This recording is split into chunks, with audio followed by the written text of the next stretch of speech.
Salut YouTube. Le décor est pas le même que d'habitude parce qu'aujourd'hui, je vais te montrer comment utiliser le fond vert sur OBS.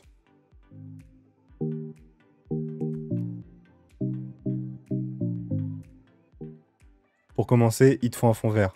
Je vais t'en mettre plusieurs par tranche de prix dans la description. Ce sont des liens affiliés Amazon, donc je toucherai une petite commission sur la vente. Ensuite, il te faut un bon éclairage. Moi là-dessus, je suis pas le meilleur exemple. J'utilise un plafonnier et une lampe de bureau, c'est pas terrible. Mais en description, je vais te mettre des panneaux LED qui te permettront d'avoir un bon éclairage pour tes vidéos. Une fois que tu as le fond vert et l'éclairage, il ne te reste plus qu'à avoir une bonne caméra. Pour la caméra, moi je te conseille les Logitech, elles sont très bien, elles font très bien le taf, c'est ce que j'utilise actuellement. Elles filment en 1080p, 30 fps, ça suffit largement pour les mettre en petit sur le stream. C'est pareil pour les caméras, je te mettrai des liens dans la description suivant les tranches de prix. Moi personnellement, j'utilise la C922 Pro de chez Logitech. Une fois que tous tes équipements sont là, il ne reste plus qu'à configurer OBS et tu vas voir, c'est très simple. Voilà, on se retrouve sur mon interface OBS.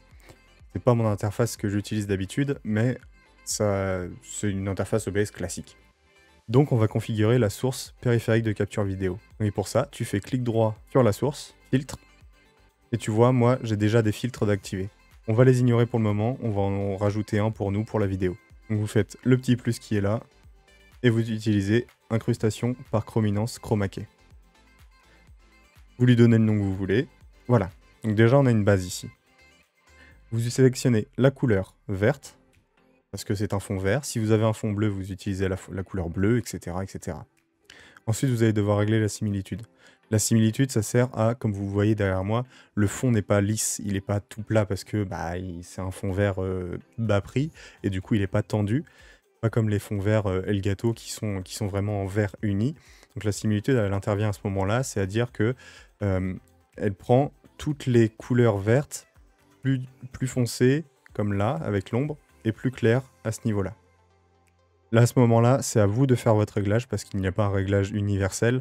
Là, c'est vraiment, tout dépend vraiment de votre fond vert à vous et de votre éclairage, bien sûr. Ensuite, il y a la finesse. C'est un réglage qui joue sur les contours de la silhouette par rapport au fond vert. Ça, c'est pareil, c'est à vous de le régler. Ce sont vraiment les deux options qui sont importantes à ce niveau-là. Avec les autres options, vous pouvez jouer avec suivant le résultat que vous voulez avoir au final. Comme l'opacité, vous pouvez la réduire pour paraître plus transparent sur l'image. Le gamma pour gérer les différences de couleurs. Là, c'est vraiment à vous de voir quel rendu vous voulez avoir pour votre stream. On retourne sur cette scène-ci, où je vais activer le réglage que j'ai fait précédemment. Et voilà. J'ai cliqué sur valider, ça a donné ça. Vous aurez un résultat comme ça. Ensuite, il vous suffit de mettre une source en dessous de votre caméra pour vous superposer par rapport à cette source-ci. Pour ma part, j'ai mis une image de plage parce qu'en ces temps de Covid, on n'a pas trop l'occasion de voyager, donc je suis à la plage. Par contre, vous le voyez, on retrouve les imperfections du fond vert, tous les petits plis qui sont là. Donc ça, c'est pareil, c'est à jouer avec les différents réglages que je vous ai cités précédemment. Vous pouvez voir aussi le grain à ce niveau-là. Vous voyez, ça c'est l'ombre. Donc c'est pareil, ça joue avec la similitude.